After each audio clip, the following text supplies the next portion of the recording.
the day I was born, it was always hard times, welfare, not much food, no money, crime infested neighborhoods, murders, pimps, prostitutes, drugs, and it was survival of the fittest. And I had an older brother who was 5 years older than me, so he didn't spend much time around the house. He was in the programs. He was very smart and intelligent. He was the special kid on the block that was always in school. And me and my sister got caught up in the street life. So I was bullied a lot as a kid. I used to have pigeons, and one particular time some bully grabbed one of my pigeons and ripped his head off, and that was the first time I ever got into a fight. And I kind of like won. I was young, like 9, but I kind of like won. And so after that, older kids would bring other kids from different neighborhoods around my neighborhood, and they would pay us to fight each other, and that's how I started fighting. I probably had, in my life I probably had 400 fights. How many? 400. I come from that kind of world where everything was dog eat dog. If you had money, if you had jewelry, and if you couldn't defend your stuff or protect it, you were getting took and you were going to get killed. And all my life I've seen murders and robberies, and I became a part of that.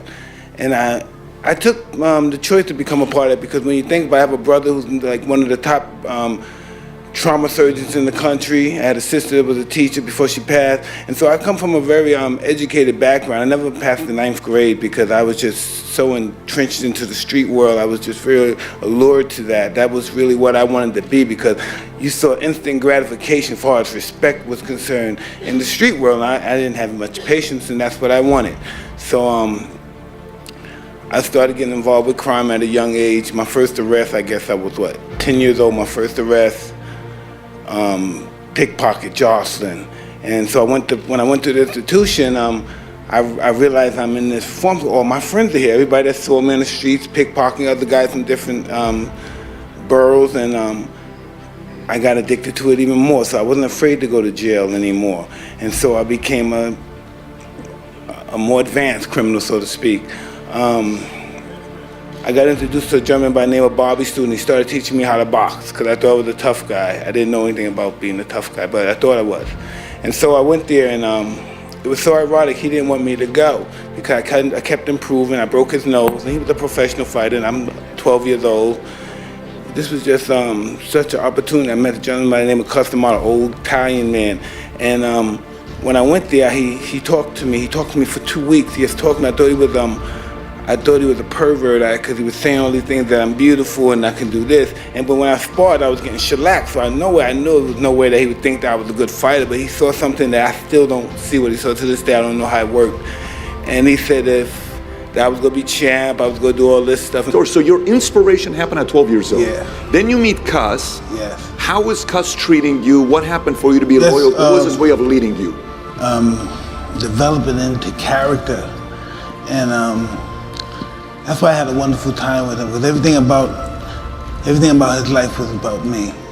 And so I never had a father, but I know what it's like to want to make a father happy. And so I wanted to be champion to make him happy. Cus knows when to put the gas on and when to put the brakes on. You know, that's what a teacher does. He's a teacher. We all teach everyone. All of us teach everyone. We're all teachers and students. This world is one big school, and we're the students of this world. So he knows the mind is always hungry. And the mind wants to do good, but we get so many negative thoughts in our mind, it's almost overwhelming to be positive. When you were down, he built you up. Would you say it was like a timing thing with him? No, it was no game. You know, there's so much power in humbleness. You know, when I'm promoting the fight, I say outrageous things and stuff, but I know the power of humbleness now. How did you learn that? I have to lose everything. You have to be the champion before you become the champion, so that means lifestyle. You have to be him before you become him. You gotta be him before you become him. You have to live his lifestyle. The lifestyle of a champion. Of the champion, you look at the champion. That's how it starts. You look at somebody, I wanna be like him. You don't say, hey, I'm a bad motherfucker. I wanna fight everybody out here, nobody's gonna kick my ass. You see somebody and say, hey, I might wanna do that. Cus over there telling me why should he have it? That's one thing I never had in my life, because I always got picked on, and I never had jealousy or enviness about anything. And Cuss possessed that, you know. And he was telling me, why should he have all that money and you don't? Why is he? Why do you believe that he's better than you? Why do you think he should have all that money and you don't? And he was really serious about it. And that was the competition shit. That's it right there. He's breathing that stuff right in me. Why should he have it and he's not better than you?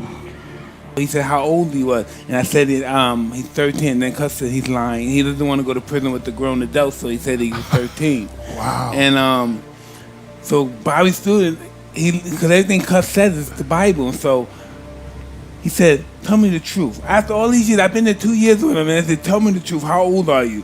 I said, "I'm 13. I'm 13." He says, "Tell me the truth." I said, "I'm 13." So he got my birth certificate. He found out I was 13. And then cussing those guys just automatically, I didn't even agree to it. They said, "This is what you're going to do. You're going to be heavyweight champ. You're going to win the Olympics. You're going to win the gold medal. You're going to do this. And you're going to become heavyweight champ. You're going to be this and that." And I didn't want him to think I was afraid. I started listening to this Italian guy, and he teaches me to fight. And I'm 14 years old. I win this national championship. Then I win this junior national championship. I'm breaking record. I knock a guy out in 8 seconds. How did that happen? And he still told me I was imperfect. I was wrong. I was flawed. So I didn't know how that worked, and I just started listening to him. I said, And at one point he even adopted you, didn't he? yeah, when I was 16, when my mother died. Yeah. My mother died of cancer. Yeah. And so he adopted you, and he was your mother, your father, your mentor? My psychiatrist, yeah, my therapist, it was everything. When I went back home, I was getting ready to do some more robberies, because every now and then I would go back to Brooklyn and do robberies and come back, because the state was paying them like $150 a month, and that wasn't even paying for my pants and my sneakers. So I always went back home and did robberies and came back with nice clothes and told them that my friends gave me these clothes because their older brother can't fit them anymore, something like that, some ridiculous story. And one day when we were going to do another robbery, a friend of mine was telling me, "No, you're with those white people, Mike. Stay with them. These people love you, Mike. I saw you win this champion. They love you." I became champion at 20 years old, the youngest champion ever. I won titles. I had everything in the world, but I still had that darkness in me. I had hundreds of millions. I had money, but I still had that darkness in me. That darkness wasn't out of me yet. And I got in a whole bunch of trouble. I got involved with people who had made me no good. And I lost a lot of money. I kept getting lawsuits. Lawsuits this, lawsuit here, lawsuit here. Now, most of my money I've tricked off on lawsuits.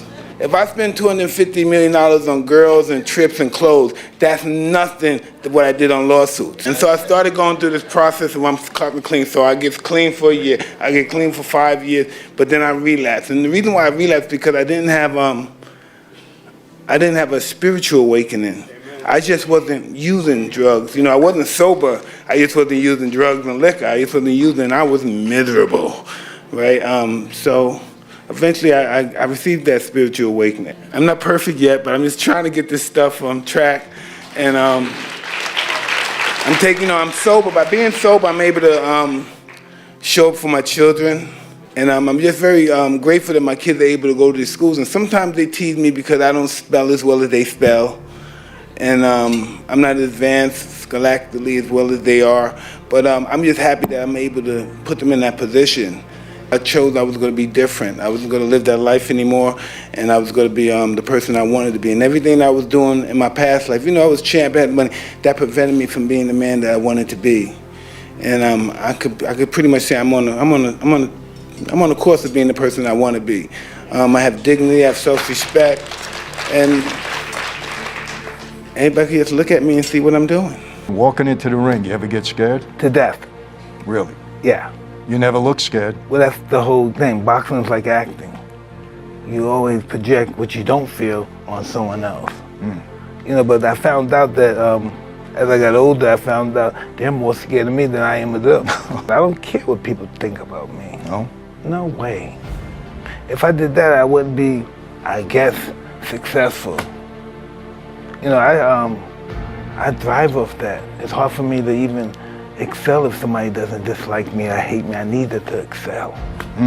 So your legacy is whatever it is, but just, it's honesty. Never being discouraged more than anything, more than honesty, because I still lie sometimes if I want something.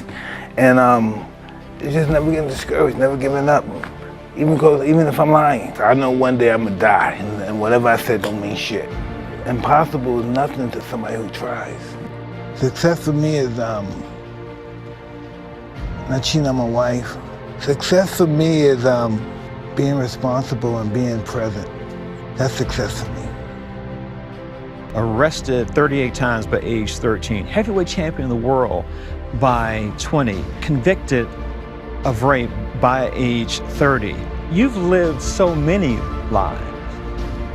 Yeah, that's true. And there's people that had worse. And in spite of, they still succeeded.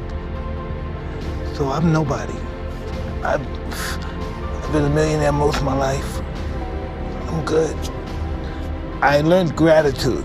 This is what I learned from life kicking my ass. I learned gratitude. Things happen when two men get in the ring and we throw punches. What happens? Well, it's an unwritten clause in our contract that anytime during training and fighting, you can die. That's a great possibility that we wish don't happen, we hope don't happen. You can't continue being a comedian if you're not sharpening your psyche up. Even when you're doing it right here, you're practicing your comedian act, you know.